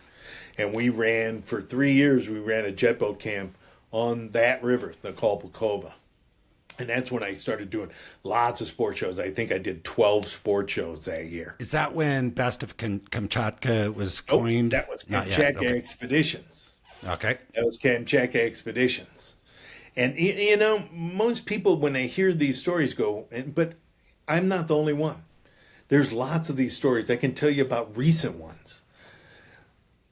After 3 years of building that company from 16 fishermen to 52 to 103 anglers by 2001, my American partner and two of my guides who had worked for me the first and second year but wouldn't work for me again, I wouldn't hire them again, got together and decided they liked my money and Victor's money more than I liked it. So they started a new company with my money and Victor's money called Russian Rivers. And Victor Reberkov sued him in Denver court in 2001. And Victor and I tried to get something back together, but I think we both were just unreasonable, kind of burnt. And I called the fly shop to give the owner of the fly shop the business about something I heard he said to one of my clients. And he offered me a job before the phone call was over. That worked out well. Yeah, well, we had to move from Bend to Redding, California, which unless you're a fisherman, it's a downgrade. I've been to both places. Actually had before I ended up going to Orvis, I went and met with Mike and Pat Pendergast at the fly shop, and but you ended up going to the fly shop, which for those listeners that don't know, just the real quick, what is the fly shop and what were you doing there? So he hired me to come on and be his director of Kamchatka travel. And I had actually met him steelhead guiding on the Sopochnaya 3 years prior. Okay. He had brought a group over. And so he wanted me to come in and fire up their Kamchatka program. They weren't doing the steelhead anymore because that all fell apart when Katmai left Kamchatka, but they were doing a week or two maybe at the Zhupanova where I had been head guide. And I also had my, contact with Victor Reberkov, my partner who did the Kolpakova River with me. Right. So he hired me, and they had sent 8 people there. We also brought in the Wild Salmon Center, got involved out of Seattle, which is a 501c3 that does lots of great salmon conservation work all in the Pacific Northwest. And they had a contract with the Sadonka River guys, and we all got together, and I had the horsepower of the fly shop behind me and my knowledge, and I knew these guys, and I had been over there now for 5 years at that point, kind of knew my way around, and had good relationships with everybody. And with the guy, Anatoly on the Zhupanova, the guy who told me to tell my boss never to come back, he loved me. No. I made 3 of his jet boats work in 1998 that they couldn't get to run in 97. Just lucky. That's a whole story in and of itself. And so they had sent 8 people in 2001 to Kamchatka. By 2003, we sent 260 people to Kamchatka. Wow. A bunch of different programs, and I started doing lots of exploratory. I kind of cooked that idea up when I was working there of doing exploratories that were funded by anglers. And so we started looking at all these rivers, and I mean, I sold the trips. I told them it could be a total disaster. I don't know yet. We haven't fished that river, but I had contacts with Kamchatka Row, Kamchatka Rivard with the fish guides through the Wild Salmon Center. So they all knew, you know, there's rainbows in that river. There's Dolly Varden only in that river. So we had lots of information, and so we started expanding and doing exploratories. And in 2003, I had a group of exploratory guys, and it's one of my favorite keepsakes I'll ever own in my life. And we had done an exploratory with some biologists that I knew on a river called the Resosna. And then Victor, so these guys, when they get these concessions, there's competition. Yeah. And so you have to show some usage if you want to get the permits, etc., like that. And so he wanted to take me from the Resosna tributary to the main stem Levia River. And I had just fished the other one, so we, he and I had an argument, a reasonably heated argument. After all, we had the new guys coming in, going to do an exploratory. Mm-hmm. And Victor wanted us to go to the Levia River. I didn't want to go to it. I had just been there the week before. I knew what it held. It was really, really good. Hard to call it an exploratory trip when you were there last week. Well, we were going to do the upper different fork of it. Right. 90% of it would have been exploring. But, you know, that system, you know, it's a system, you know, kind of what's there. It was very good and had good rainbow trout in it, a lot of dollies, some pretty good grayling fishing, but it wasn't like mind-blowing river. And so that night, after those guys went to bed, I'm up with Victor and the pilots and everybody, and I get out the map, and Victor's drawing on the Levia River, and I had remembered Victor had told me about 1999 he had stopped on a river up north called the Ozernaya, and that he had a bear hunter with him who had a spinning rod, and he jumped out and was catching trophy rainbow every cast. I'm like, I want to go there, Victor, tomorrow. Oh, we can't go there. Can't go there. Well, why not? Well, we don't have the permit. It's inside of Kerr Missile Testing Zone. It's a restricted military polygon. I said, I don't care. We can go. I don't know. I kept drawing on the Ozernaya. He kept drawing on the Levia. I kept drawing in marker, in pen, ballpoint pen, back and forth for like 2 hours because they're stubborn. I am too. And finally he says, oh, okay, we'll do it. We'll try, which is what he would say. We'll try. And so the next morning we actually had kind of low weather, and we stopped on the Resosna, the one which is going north towards Ozernaya, and stopped on the Resosna to wait for the fog to lift, and then we went up, and we're going straight north over, you know, a bunch of rivers that I've fished since that time. And we come over the hill, and we're on the deck flying over the hill, and we come over this crystal clear, beautiful, giant river, and I can see fish of all varieties, everything, right under we land the helicopter. And again, it was like 500 fish that day we hooked. Yeah, wow. Rainbow trout. When I talk fish, I mean rainbow trout. That doesn't count the Dolly Varden, the grayling, and the chrome bright silvers that were there, that were all, you know, up to 20-pound silvers, crazy big silvers.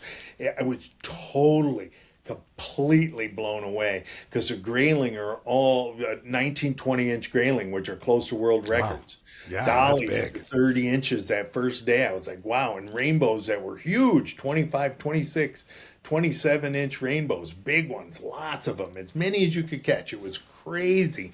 And we camped below this little creek that first night, and the next morning I caught a 2-foot rainbow in that little creek that you could jump across.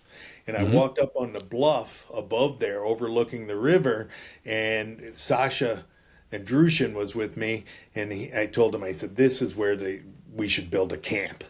Yeah. And we did, right there. And that ran for 16 years. Okay. On the Ozernaya, we ran 8 people a week with 4 jet boats every day. What was the first, because obviously have a tremendous amount of experience, and I know that we could, like, every season was new and a lot of cool things, and you're a fisherman, so am I, and we can tell fishing stories. Both of us probably tell fishing stories all day. But I'm curious, like, when was the first season that you did, or that you kind of shifted a little bit instead of just completely focused on Kamchatka? And then you mentioned the Bahamas, you mentioned Brazil. So I want to touch on those as well and kind of give me an idea how you transitioned into that. Well, so for all that time, and like I said, I have a unique self-designed business program. All that time, I'm over there doing Kamchatka. And then in 2018, my neighbor here in Boulder, Colorado, contacts me and says, hey, the guy down on Ragged Island in the Bahamas wants, he actually contacted me in like 2016, wants to open up the lodge that they had run for a year and a half or 2 years with a booking agent out of Wyoming. But that didn't work out. Like I said, crazy stuff happens in the fishing business. And that didn't work out. This guy wants to open it. And it took us like 2 years before I said, let's just go do it. We rode the mailboat from Nassau for 3.5 days down to Ragged Island. There's nothing there. It was right the year after Hurricane Irma blasted it. There's like 10 people on the island, maybe. Wow. 10 people. We go out. We're out fishing for 20 minutes, and he lands a legitimate 10-pound bonefish. Nice. Wow. Biggest bonefish I've ever seen. That's huge. Yeah, that's huge. Monster. And we saw 3 or 4 others on that same flat, that same first evening out, that were all that bigger. And I was like, wow. But it's a 3-day boat, right? Yeah. So, how did you make that work? One of the great things about staying in a business a long time is I have a lot of connections with a lot of, really good people. And so in 2019, a group of young guys went down with me in May, and we made a movie that was in the F3T fly fishing film tour in 2020, right before COVID. And at the same time, I had a magazine article come out in Northwest, Southwest, and Eastern Fly Fishing Magazine, which is now American Fly Fishing Magazine. And no one's been to Ragged Island. No. And we didn't know, we knew there were big bonefish there. There were some schools. So in 2019, when we went back, we didn't really have a good boat to look around. We caught a permit. Okay. And we caught a lot of bonefish out of a couple schools that we know quite intimately now. And so we had an article and a movie, so lots of people wanted to go. So I said, this is the same thing I'm doing in Kamchatka. I just make a calendar and start selling weeks. And we hired a charter, which is just one of the loveliest stories ever in my entire career, how that's worked out. And we take people once a week. There's guys there right now. And there's an airstrip on the island? Yeah, so there's a 4,000-foot paved strip on the island. Okay. And that's about it. I mean, there's 28 people that live on the island now. My partner's seventh generation. His kids are 8th generation Ragged Islanders. Wow. His wife's from Staniel. We bought some flat skiffs. We've actually are replacing one of them now. We have had different guides over the last 6 years. We're 6 years in now, and it's been absolutely lovely. And I have basically the same exact. So I didn't quite finish the story. So I'm working at the fly shop. I decided it was my time to leave. My Russian partner Victor wanted to leave and just work with me. So he actually broke off the relationship, and I ended up leaving the fly shop and working with Victor again, direct. And that's when I started the Best of Kamchatka. But then that morphed into the Best of the Wild with the addition of Ragged Island on the Bahamas. Okay. And, that has been, it's really worked out great. We, again, small. We take 4 people a week. There's a little lodge there. Everyone gets their own room. We have 2 skiffs. We have an extra skiff, and we go out and fish flats for permit, bones, some of the biggest bonefish I've ever seen. We had a guy the second year catch a 14-pound bonefish, which is That's ridiculous. Are you running it year round? No, no, we do like this spring we have 12 groups and then we have 4 groups in the fall. Okay. Yeah, that makes So sense. All right. So consecutive you can avoid weeks. the storm season and any Yeah, we issues that might avoid come the up with storm that. season, and not. I like to start kind of early in February because those giant monster bones like that cool water, and they'll be up on the flats. Yep. And Yep. I said one of the coolest things was the charter. We end up with Draco Chamberlain, great guy. He owns a company called Graceful Wings out of Staniel K. Super great guy. And my partner, FICO Wallace, seventh generation Ragged Islander, he runs Bahama Power and Light for the island for Okay. 25 Yep. years. All right. And Which is probably a big generator somewhere out back of his house. There's a story there, but they're just now fixing the giant solar array they put in after Hurricane Irma that ran for a few years, but then had a problem. But I think they're working on it next week. Okay. But you're right, a giant generator. He's a diesel mechanic, he's an outboard mechanic, and he's an auto mechanic. He can do anything. He's awesome, talented, super bright guy. And I can't believe how lucky I got. And his wife and his daughter cook, and the other daughter helps. And it's a family affair. It's so cool. And his son, the first year, 2021, was at guiding for us. Super talented, good looking, talk to anybody, really worldly young man, 21 years old, has worked with lots of, he's made a lot of money up taking tourists to the swimming pigs on Staniel K and all that up there. And he was out with 2 of our guests back in 2021, and a plane flies over, and Masio Wallace is his name. He says, that's a Cessna 402 with twin blah, blah, blah, and blah, blah, blah, blah, blah. And these 2 guys that are with him look at him, and they had flown their own plane to the island. And they looked at him and they said, hey, how do you know so much about that plane? We're both instructors. We don't know that much about that plane. He says, well, I have a dream to be a pilot. I'm a young Bahamian guy. I'd love to be a pilot. It's a great job. And they said, well, what are you doing about it? And he said, well, right before COVID, I sent $10,000 to a flight school in Florida, and they went out of business during COVID, and I lost all my money, so I'm starting to save money again to go to flight school. Wow. And those guys said, okay, that's not a great story. So what we're going to do is we're going to sponsor you, and we're going to bring you to Dallas. We're going to get you your own apartment, and we're going to put you through flight school. And he got graded for everything. And for the last 3.5, 4 years, he's who flies our my partner's son is the pilot of the plane. And he flies all over the Bahamas all the time. And those guys is so cool. Never asked for a thing, just did that and they changed his life forever.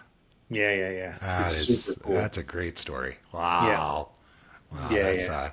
That's really, and Macio's really cool. a great kid, always on time, super good pilot, smooth. And I've flown with a lot of pilots. He's good. Yeah, I'm sure you have. Yeah.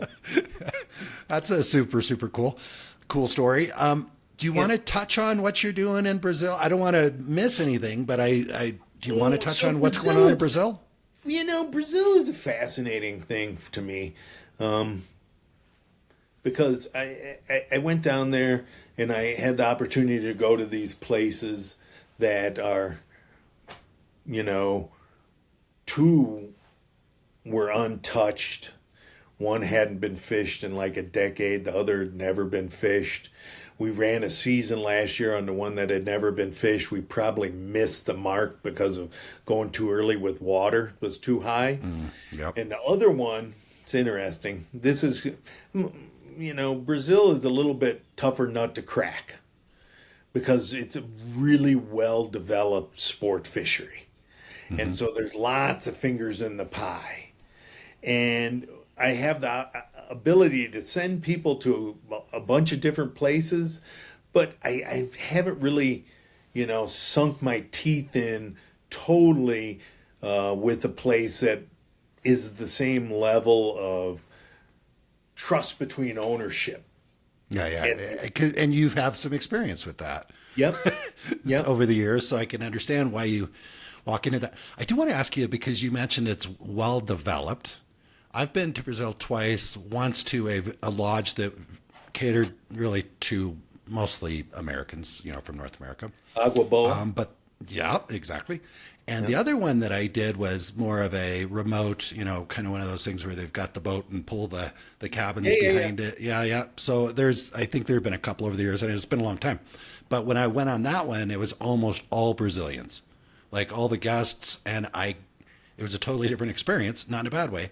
But I'm thinking that there's a lot of people that live in Brazil that I think go on fishing trips. So when you say it's really developed, is that part of the issue? Is there's just a lot more Brazilians fishing there? I guess so. But, the one thing I learned in 11 different locations is you really don't want to mix gear and fly guys together. Well, that was the other. I said they were Brazilian. I did not mention they were all spin fishermen. And I was the one guy with the fly rod. You can't compete. You can't compete with them. And none of them spoke English. It was a weird week. Down and they won't bite. And I've been to those and I've been to others. And so, fly only for the fly angler of North America. That's why Agua Boa, where you said you went, is fly only. Yep. I guess for like 99% of the time. And so those fish behave differently than if they've got a big wood chopping spinner thing coming over their head all day, every day. And peacock bass they don't like pressure. And so I think fly fishing is a lower impact kind of thing. So there is some of that. And, one of the major issues, and I've seen it in the Bahamas, I've seen it in Kamchatka, you see it anywhere you go as an American. When you step off the plane, and they can't help themselves. They think, oh, this guy's probably pretty wealthy. Yeah, yep. Right? He's got some money to throw around. That's not who I am. That's not my life. Yeah, I'm a working guy, right? Me neither, yep. And so I'm not a trust fund guy. I don't have rich parents. I work and, it's all done with the customers. And, I think of all the places I've been, the Brazilians want it to happen faster than it takes to develop a program. I mean, sometimes you get lucky. Like I got lucky in the Bahamas because I had F3T and a bunch of magazine articles. So I had a magazine article just this past fall about the place we ran last year in Brazil. Beautifully written article with my photographs. And I got virtually no traction on it. And I think that's because the market is much more saturated. Yeah. And it's a big trip, right? Well, that's the thing is I remember when I was running the travel at Orvis, it was much easier to have a conversation with somebody about going on a bone fishing trip in the Bahamas or a trip to Montana or even a trip to Chile or Argentina, Patagonia.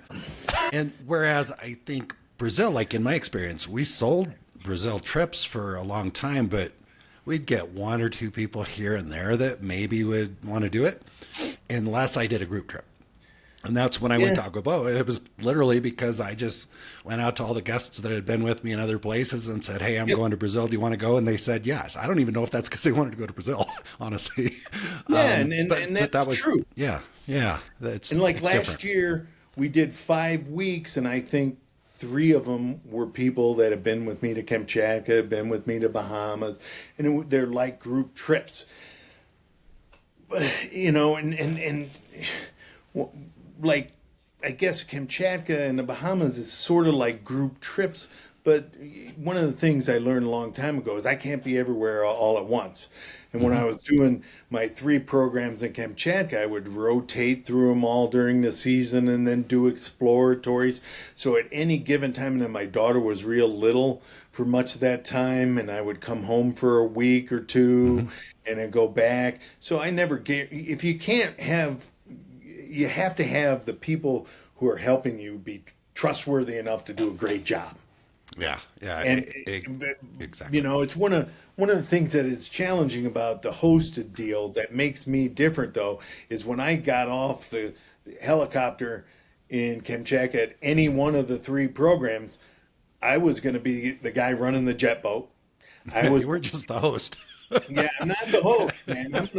I'm the guy who's putting a new, one of the things, the skill that I really was proud of was being able to put a bearing into a jet lower unit without a press.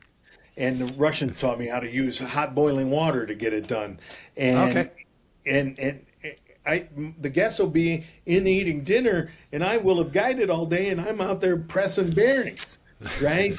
Not the same as a host, right?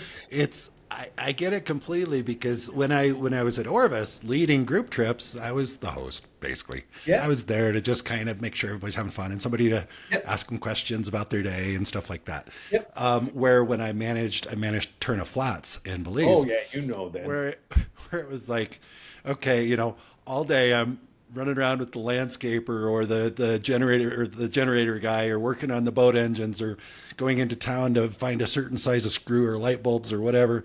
And then at the end of the day, I'd still go out and meet the guests when they got back to the dock. Yeah.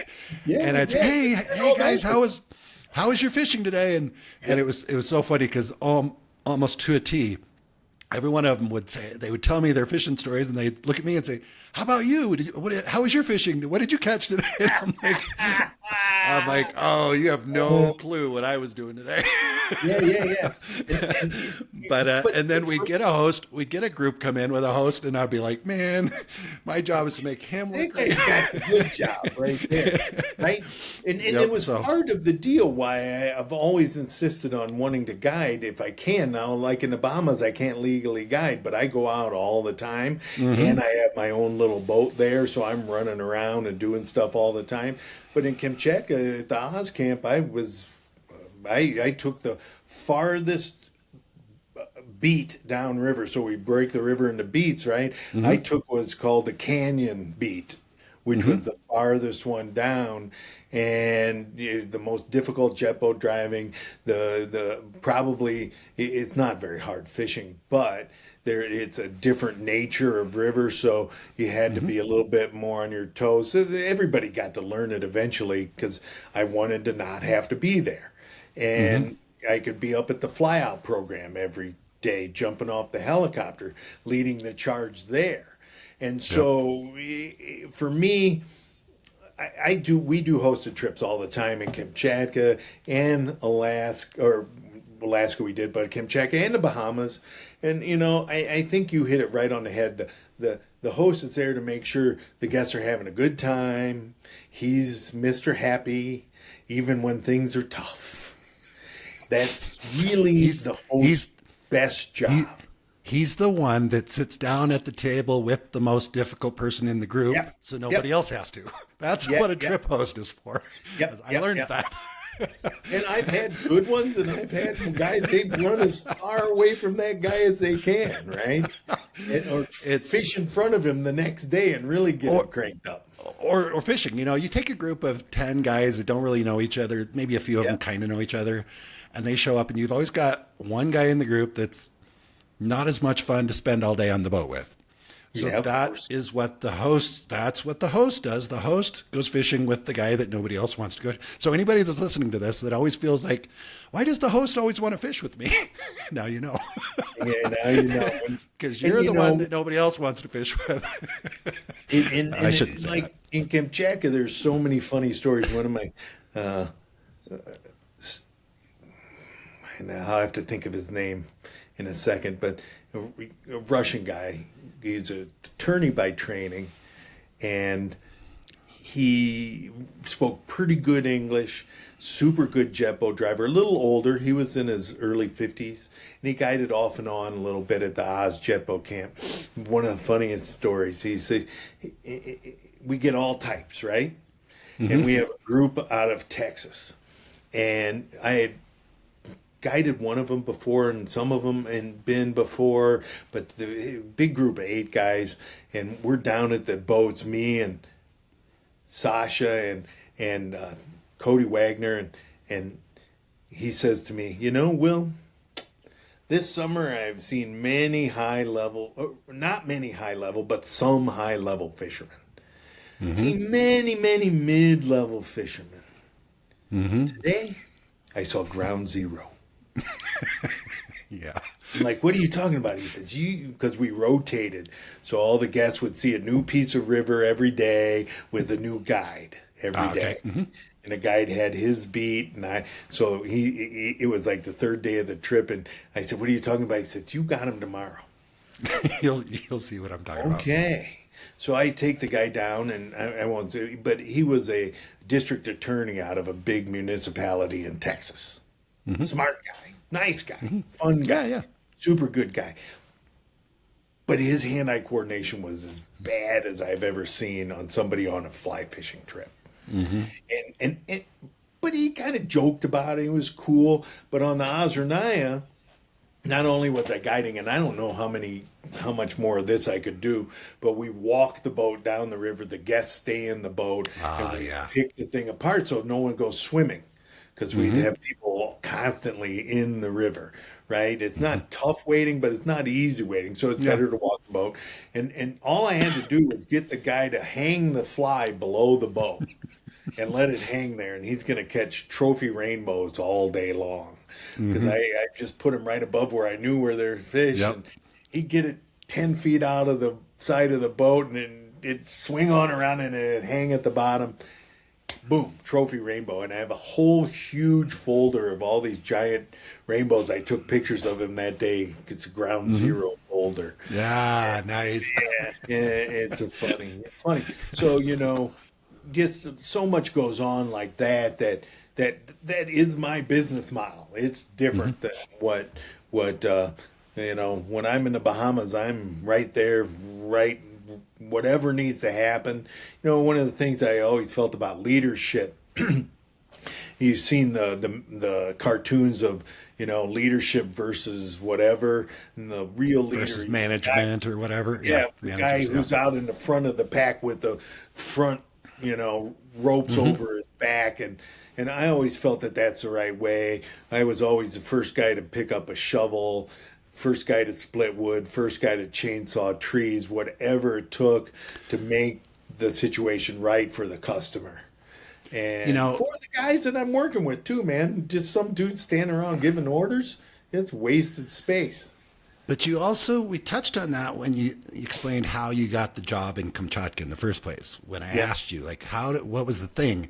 It's you were demonstrating leadership, even if you're not the boss, because you don't have to be the boss to be a leader. Right? But you were demonstrating leadership. And something else you just mentioned reminded me of my very first job in the fly fishing business. I was self-taught, just started reading all the books by people that later on I ended up working with, but I read their books and I was just out trying to learn stuff. And I was on the Bighorn River, and I just literally just started going door to door at the shops and lodges. And I said, I will do anything. I'll dig holes. Nice. I just want to be here in Fort Smith, close to the water and close to the business, because I just want to learn. And the third place I went, the guy's like, well, our manager was, unfortunately, had passed away in a car accident at the end of last season. When can you start? You want to be the manager? So I manage.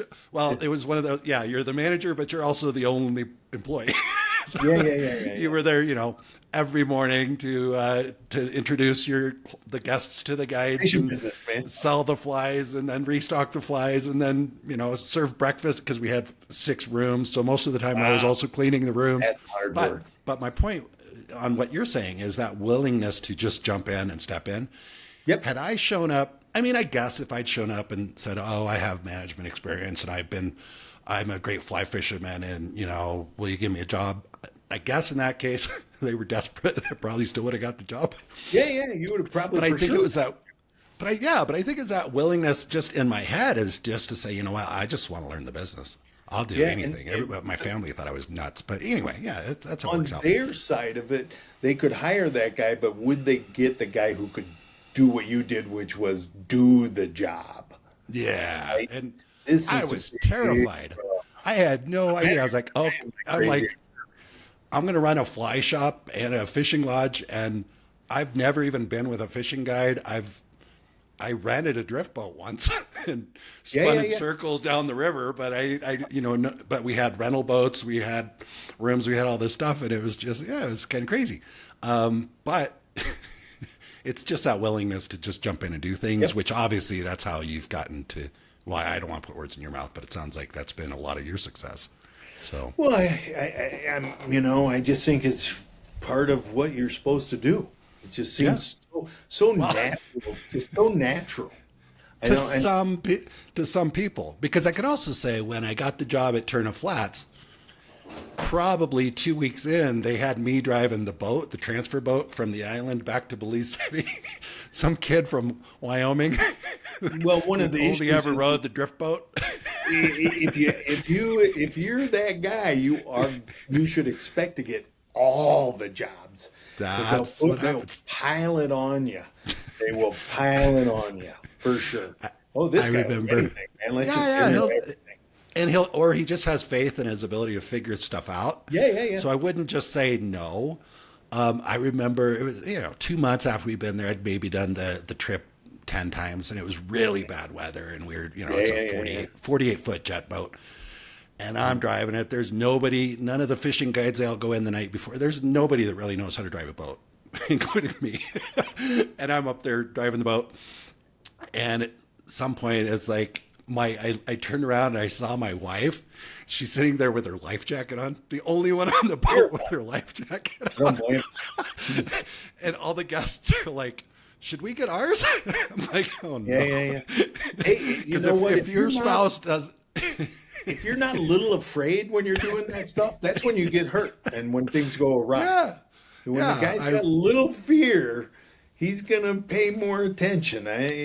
So you survived it. Great. Look at the experience. we survived it. But I remember thinking, if your own spouse, partner, she was my fiance at the time, if she's the one most scared on the boat, that doesn't send a lot of confidence out through the rest of the people. They're like, oh, that's Jason's. So anyway. And it's just the way life is. One of my favorite clients of all time, and he went with me 7 times to Kamchatka, Bobby Knight. Just was so good. And he filled 2 weeks a season. And always the second week would be like his family and dear friends. And one of the guys owned an insurance company in the town over from where I grew up. And he owned an insurance company in Maryville, Indiana, and I grew up next town over, Hobart. And he gets off, and Tom, he's a super nice guy, good fisherman. And he would look at me and he'd say, how the hell does a guy from Hobart, Indiana end up in Kamchatka, Russia? Right? And it's just that whole thing my dad taught us. Just do it. Just do it. Yeah, just do it. Right? It's a great for anybody that's listening.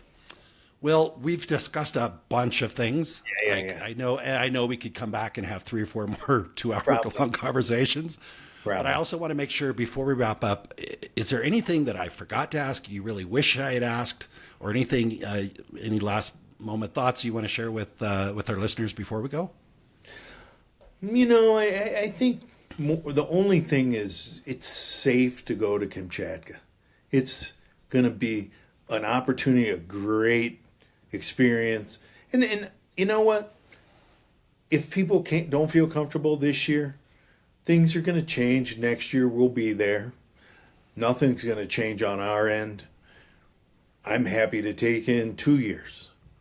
Whatever, people want to see a really crazy, beautiful, incredible fly fishing wilderness. That's the place, man. Yeah. It's about the only thing. That's my last pitch. Well, I get it. It's one of those places that I always thought I would just go when I was working at Orvis, and then things just changed in my world. And Jeremy, the guy who worked for me, I was like, okay, Jeremy, I guess you're going. I didn't go, but it's still on my list. So and I would not hesitate if I had the financial wherewithal. I would not hesitate to go right now. I would go with you in a heartbeat. But everyone I'm not waiting should go. I think. Well, yeah, it's just Whether it's one of they those go places. with me or not. Yeah, That's well, what I've I always appreciate it. said. Yeah, absolutely. So, All right, cool. Well, hopefully I'll see you there or somewhere in person. Sounds good. At some point in the future. Well, thank you so much. It was a fascinating conversation, and I really, really enjoyed it. It's fun catching up with a fellow angler and sharing some fishing stories. So let's do it again soon. Thanks, Jason. Right, I really bye. appreciate it. Have a good day. All right, you too. Bye. I trust you enjoyed listening to the conversation as much as I enjoyed recording it. If you're enjoying the Big World Made Small podcast, please take a moment to tell the algorithm by subscribing and posting a review so that others can benefit as well. I also invite you to take a quick trip over to bigworldmadesmall.com and join our private adventure travel community to receive new episode notifications, special access to our guest experts, and perhaps even some exclusive partner offers that we haven't discussed on the podcast. I'll publish another episode soon. Until then, keep exploring. It's the best way to make a big world feel just a bit smaller.